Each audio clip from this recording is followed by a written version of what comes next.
So, once again, you've made a comment, you've made a statement, and it's problematic because there are parts of it that are blatantly false and incorrect. And then there are others that have a nugget of truth, but the way in which you're presenting them is, it still amounts to being a falsehood for the most part. And I'm not saying that you're trying to intentionally be deceptive. This might be an education issue on the subject. So let's break this down. You say he claimed to be reviving a pagan faith. And the truth of that is that, yes, he did see or consider, I'll say consider, what he was brought into to be an ancient practice. He thought, because this is what he was told, so it's not him making the claim, it is him giving the claim that was given to him when he was initiated, that what he was initiated into were the remnants of a pre-Christian witch cult or witch faith. And Gardner takes a lot of flack, wherein people will say he made it all up or he was being disingenuous. But I have to wonder if these people have ever read a book that Gardner wrote, because if we look at his witchcraft today, he blatantly tells you that he has no idea where this stuff comes from, and that, you know, he tells you what he was told, but then he also gives you reasons for why he's skeptical of it. And at the end of the day, he trusts his teacher, and he says, look, this is what I was told, so this is what I'm conveying onto my students, but there are questions here. I do have questions.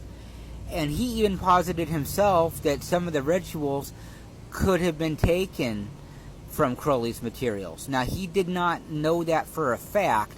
It's something that he considered, that he thought might be going on, and today we know there's truth to that. Which also shows us that even though he was given a charter by Crowley, and he only met Crowley once, maybe twice, right, that he wasn't as familiar as Crowley's materials as you might be led to believe, because he wasn't able to outright show, hey, yes, this comes from Crowley and that comes from Crowley. And I have already in a previous video explained where the Crowley materials come from in Wicca. Like, I gave you that history and lineage, so there's no need to rehash that here. But so when you say that he incorporated writings from Aleister Crowley in his Wicca, no, he didn't incorporate that. That was already there. And Valiente went to lengths to rewrite it or to remove much of the Crowleyan influence. You still see the influence in the Wiccan Rede. You can see how that is a reformation of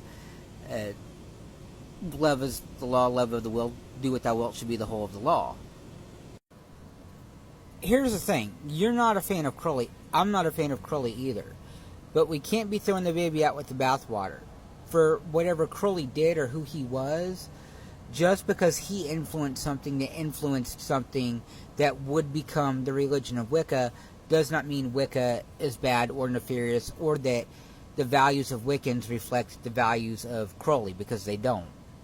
Unless that Wiccan happens to also agree with Crowley.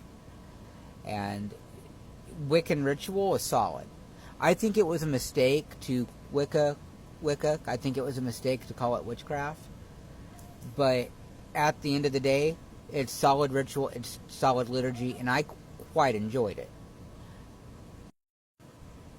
And I would hope that I've illustrated to you at this point with what I've said, a flowchart of understanding whereby you realize that it seems that Gardner did not know Crowley's materials as well as he's made out to, because he thought that those materials could have been influenced or come from Crowley.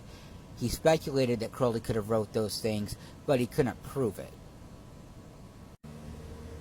Freemasonry. Now, I have already stated that Gardner was a co-mason, which is an illegitimate form of masonry.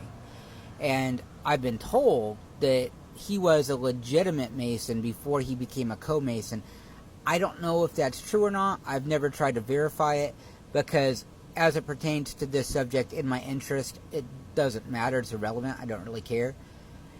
But yes, there are things in Wicca that are influenced by Freemasonry. However, Freemasonic ritual is not Wiccan ritual. They're very different.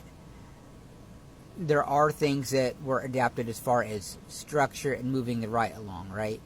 And so, what are those things? Well, for example, a 3-degree structure, he got that from Masonry, as well as the term "so mote it be." Now, we also know that Gardner was familiar with the term Drighten or Drichten, which was used in Old English Bibles to refer to the Lord.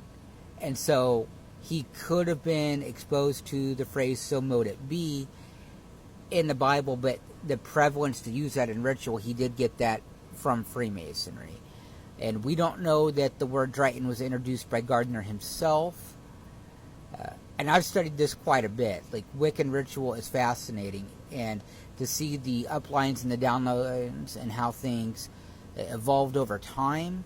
If you ever have the chance to talk to a Wiccan about that, it's very fascinating. Now, there's going to be things that they're not going to be able to tell you because you're not initiated, but as far as the history of it, if they are able to tell you anything, very fascinating. And if you are a Wiccan, talk to the elders in your coven or your grove about that. Talk to your historians, because it's a veritable microcosm of the macrocosm that is the grimoire tradition. And it's, again, fascinating stuff. Another thing that Crowley adapted from Masonry was, well, I can't tell you what it is, but in his system it became the fivefold kiss. Now, obviously, guys are not kissing other guys in a Masonic lodge. Most of us are straight, and that'd make us very uncomfortable. But Masonry is not based off of fertility and nature the way that Wicca is. So there are certain ritual themes and structures that he adapted to his teachings and what he wanted to convey into a co-ed setting. Alright, so just because you do see some similarities, like if you are a Mason and you see Wiccan ritual, if you know what you're looking at, you might pick up on it.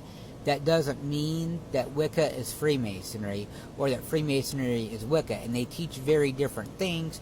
They have different purposes in one's life. Obviously, being a Freemason, I don't think there's anything wrong with Freemasonry, so I don't understand why you're bringing up Freemasonry to make your case that Wicca is bad. It seems like you'd want to make a different argument to me given who I am. Nonetheless, you did make that argument, and so what we're dealing with here is arguably Gardner appropriating things from Freemasonry and incorporating them into his Wicca.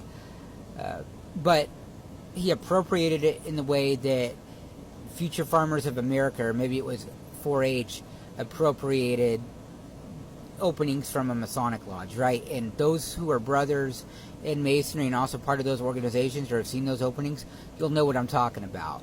Or how, say, the Elks might use a similar structure to convey their mysteries and what they want to teach and what they want to express as far as their order.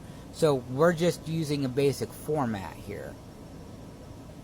And again, there are differences because Wicca does not use lodge-style ritual. It uses circle work. And that gets us into the ceremonial magic. Yeah, there's a lot of ceremonial magic in Wicca. From the circle casting, that comes out of the Keys of Solomon. The way that they purify the creature of salt and the creature of water, straight out of Solomonic magic. The use of the athame, also from Solomonic magic. They're calling the watchtowers.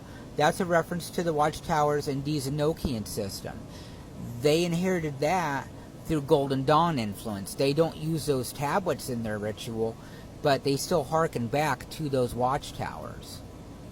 And that's also why in some forms of Wicca you might see reference to the 4 archangels standing in for those watchtowers.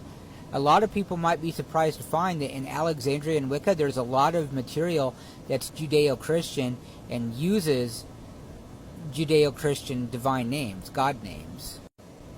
However, even in areas where these divine names were replaced with something a little more appropriate for Wicca and what it wants to convey, that does not make it Satanism, and I still don't see the issue.